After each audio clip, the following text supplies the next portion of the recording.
শুধু দর্শকবৃন্দ, আজকে আপনাদের নতুন একটি ফসলের সাথে পরিচয় করিয়ে দেব। এটি মৌরি বা গোমৌরি নামে পরিচিত। এটি মূলত পানের সাথে খাওয়া হয়। এটা আসলে মশলা হিসেবে খাওয়া হয় এবং এটা অত্যন্ত ঔষধি গুণ সম্পন্ন। এবং অনেক সময় দেখা যায় যে হোটেলে ভাত খাওয়ার পরে চাল ভাজার সাথে এই মৌরির গুঁড়া দেওয়া হয় এবং এতে প্রচুর পরিমাণে ক্যালসিয়াম, পটাশিয়াম, আয়রন আছে এবং অ্যান্টিঅক্সিডেন্ট আছে, যেটা রোগ প্রতিরোধ করে। এবং সবচেয়ে বড় কথা, এটা আমাদের হজমে সহায়তা করে। যদি আমরা এই যে কাঁচা মৌরি দেখতে পাচ্ছি, এই মৌরি যদি আমরা খাওয়ার পরে যদি আমরা একটু খাই, তাহলে হচ্ছে সহজে আমরা যে পরিমাণ খাই না কেন সহজে হজম হয়ে যায়। এবং আমাদের অনেকের ব্যথানাশক হিসেবে এটি ব্যবহার হয় এবং এটি প্রদাহ দূর করে। তো এবং আপনারা এই যে ফসলটি দেখতে পাচ্ছেন, এটি মূলত বোনাস ফসল। মৌরিকে আমরা আমাদের খুলনা জেলার ডুমুরিয়া উপজেলা এটাকে বোনাস ফসল বলি, কারণ এই ফসল করতে আসলে আলাদা কোনো পরিচর্যা বা সারের প্রয়োজন হয় না। মূলত আপনারা যে জমি দেখতে পাচ্ছেন, এই জমিতে এখান থেকে 2 থেকে 3 বার এখানে ফুলকপি, ওলকপি, বাঁধাকপি বা বিটকপি নেওয়া হয়। তারপরে যখন সর্বশেষ ফুলকপি বা ওলকপি বা বিটকপি লাগানো হয়, তখন এই যে ফুলকপির সাধারণত যখন মাঝ বরাবর, অর্থাৎ ফুলকপির যখন মধ্যম পর্যায়ে চলে যায়, অর্থাৎ যদি ফুলকপির জীবনকাল 100 দিন হয়, তাহলে 50-60 দিন পরে সাধারণত ফুলকপি বা ওলকপি বা বিটকপি সাধারণত উঠানোর অন্তত 20-30 দিন আগে, 20 থেকে 30 দিন আগে ফুলকপি বা ওলকপির জমিতে এটি 2 হাত অন্তর অন্তর লাগিয়ে দেওয়া হয়।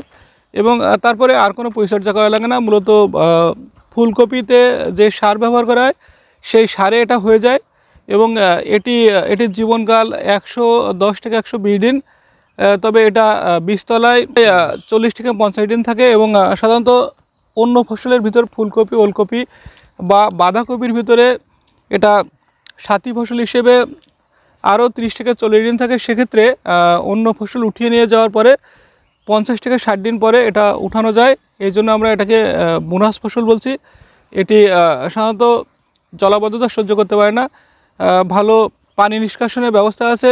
দোআঁশ মাটি বা বেলে দোআঁশ মাটিতে এটা ভালো হয়।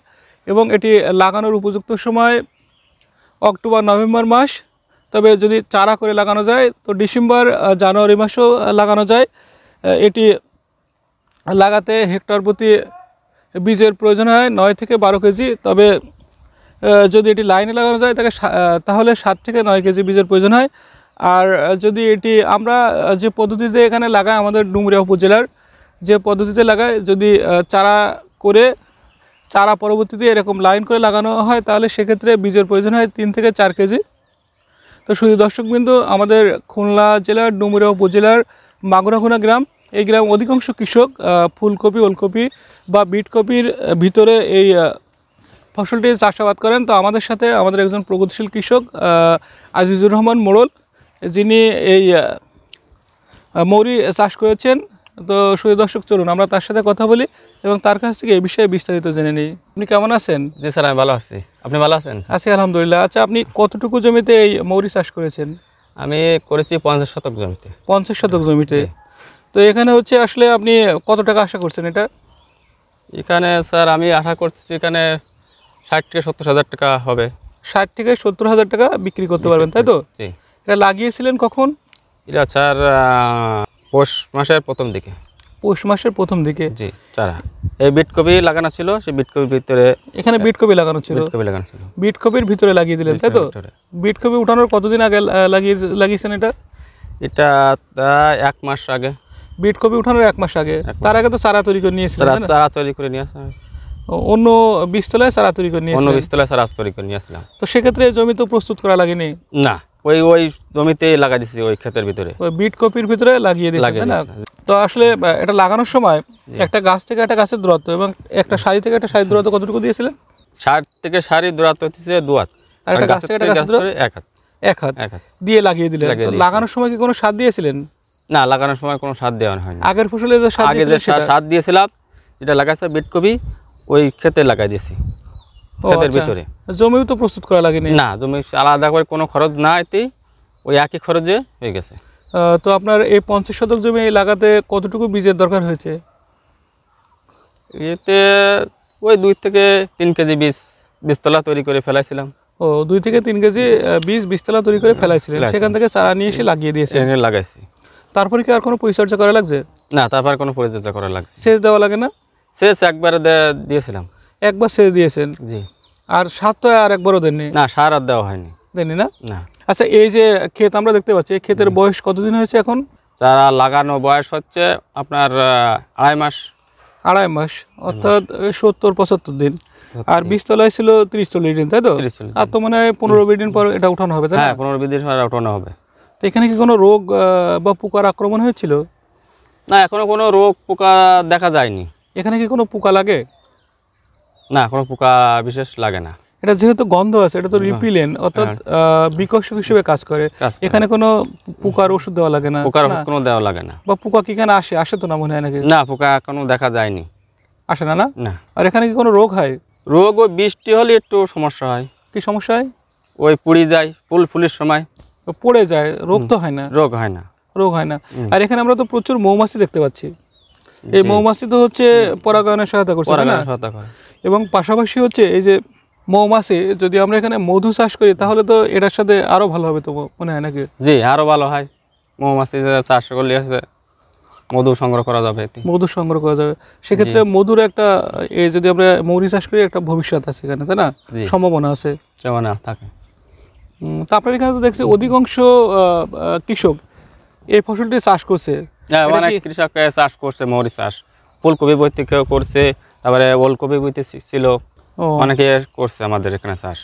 এটা কি বেচতে কোনো সমস্যা হয়? না, এই বেচতে কোনো অসুবিধা না। কিভাবে বিক্রি করেন? এই ক্ষেত ব্যাপারীতে ক্ষেত কিনে নিয়ে যায়, কাঁচা কিনে নিয়ে যায়। ব্যাপারী এখানে এসে ক্ষেত কিনে নিয়ে যায়, তাই না? জি। বেচতে তো সমস্যা হয় না? বেচতে কোনো সমস্যা নেই। আচ্ছা, 1 বিঘা জমি কত টাকা বিক্রি হয় ক্ষেত? কম করু 30-40 হাজার হবে। 40,000। আর আপনার এই যে ওরা তো ব্যাপারী তো হচ্ছে উপরের অংশ কেটে নিয়ে যায়, তাই না? উপরের অংশ কেটে নিয়ে যায় এবং নিচের অংশ তো খেতে থেকে যায়, তাই না? থেকে যায়। তো সেক্ষেত্রে এটা আপনারা জ্বালানি হিসেবে ব্যবহার করতে পারবেন। জ্বালানি হিসেবে ব্যবহার করা যায়। আর এটা তো নাইট্রোজেন ফিক্সিং ক্রপস, অর্থাৎ বাতাস থেকে নাইট্রোজেন গ্রহণ করে, ফলে এটা লাগালে কিন্তু হচ্ছে পরবর্তী ফসল এখানে যেটা লাগাবে সেখানে কিন্তু ইউরিয়া সার কম লাগে, জানেন এটা? না, ওটা জানা নাই। হ্যাঁ, কম লাগে, অন্তত 15 থেকে 20% ইউরিয়া সার কম লাগে। তা আপনার টোটাল এই 50 শতক জমি এটা করতে কেমন খরচ হয়েছে? এতে তেমন খরচ হয়নি। ওই বীজতলা তৈরি করতে যে খরচ হয়, তাছাড়া কোনো খরচ। আর লাগানো লেবার কস্ট? লাগানো লেবার খরচ হয়। আর তো তোমার বললেন যে একবার সেচ দেওয়া লাগছে। একবার সেচ দেওয়া লাগে, এই খরচ, তাই না? তাছাড়া তো আর কোনো খরচ নাই। সব মিলিয়ে কেমন খরচ হবে? সব মিলে ওই 5-7 হাজার মতন খরচ। 7,000। আর যদি 50,000 টাকা বিক্রি হয় তাহলে তো, যদি আপনার 40,000ও বিক্রি হয় তাহলে তো অন্তত 30-35 হাজার টাকা লাভ, তাই না? 30-35 লাভ থাকবে। এই জাতটা কি স্থানীয় জাত নাকি? এটা স্থানীয় জাত। আপনারা নিজেরাই বীজ রাখেন? নিজেরাই বীজ রাখি এবং প্রতি বছর লাগান? প্রতি বছর লাগাই। এটা আগামী থেকে এটা লাগাবেন? হ্যাঁ, আগামীতে এটা লাগাবো তো। আচ্ছা, বীজটা কীভাবে রাখেন? বীজটা ওই শুকাই, রোদে দিয়ে শুকাই, তারপরে ওই কোটার ভিতরে রেখে দিই। কোটার ভিতরে রেখে দেন এবং মাঝে মাঝে রোদে দেন? মাঝে মাঝে রোদে দিই। আচ্ছা, যদি কেউ বীজ চায়, আমাদের কোনো দর্শক, সেক্ষেত্রে কি আপনি বীজ দিতে পারবেন? হ্যাঁ, বীজ তো রাখবো বেশি করে। কেজি কত করে? এই কেজি 100-120 এরকম। তো ঠিক আছে, আপনি ভালো থাকেন, আপনাকে অসংখ্য ধন্যবাদ।